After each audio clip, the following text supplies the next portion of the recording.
Imagine waking up tomorrow and the entire internet is gone. Not just your Wi-Fi acting up, but the entire internet.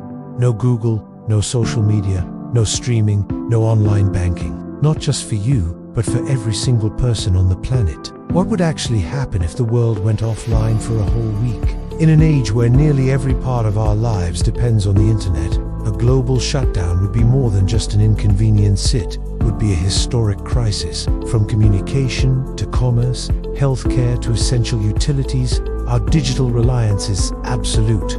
But how bad could it really get? Today, we're diving into a world without the web, hour by hour, day by day. This isn't just about missing your TikTok feed. It's about the very fabric of our modern society unraveling. Day one, the shock. The initial moments would be defined by confusion, then a creeping realization. At first, you'd assume it's just your internet, then your neighborhood, then your city. But soon, the sheer scale of the problem would become terrifyingly clear. People can't message loved ones, check flights, or even look up basic information.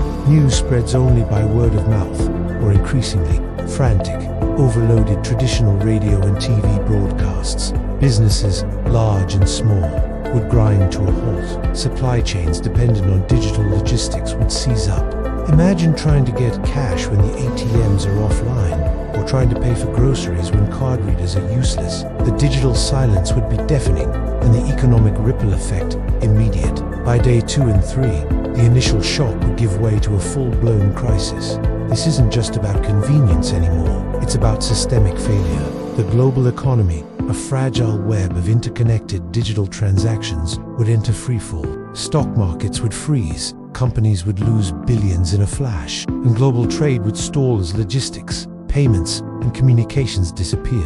This isn't just a recession, it's a digital depression. Critical infrastructure, seemingly separate from the internet, would start to crumble. Emergency services, from 911 systems to hospital databases, are deeply reliant on digital networks. Power grids, often managed and monitored remotely via internet connections, could face outages, plunging areas into darkness. Food and water distribution, reliant on digital inventory and transport, would quickly become a major concern. The sophisticated systems that underpin modern life would experience a cascading failure, a domino effect with devastating consequences. By day 4 and 5, humanity, as it always does, would begin to adapt. People would return to analog. Cash-only transactions would become the norm. Handwritten notes and letters would make a comeback, and the crackle of radio broadcasts would be the primary source of news. We'd see a re-emergence of local communities, a focus on immediate needs and direct interaction.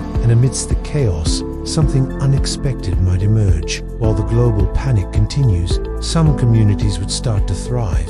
Families reconnecting, neighbors helping each other, a resurgence of local markets and creative offline solutions. People might rediscover the simple joys of human connection, of looking each other in the eye instead of staring at a screen. Board games, outdoor activities, and shared meals would become the new entertainment. Could it be that the forced disconnection, while terrifying, would also reveal something beautiful about what truly matters?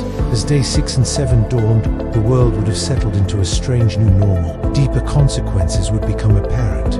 Localized government control to maintain order, rampant misinformation spreading without fact checks, and rising anxiety about the future. Some regions, with strong community ties and pre-existing local infrastructure, might adapt more readily. Others, heavily reliant on digital systems and fragile supply chains, could descend into significant unrest. The question wouldn't just be when the internet would return, but would we even want to go back entirely? After rediscovering the offline world, the real connections, the tangible experiences, would our perception of progress forever be altered? After 7 days, the world's greatest digital silence ends.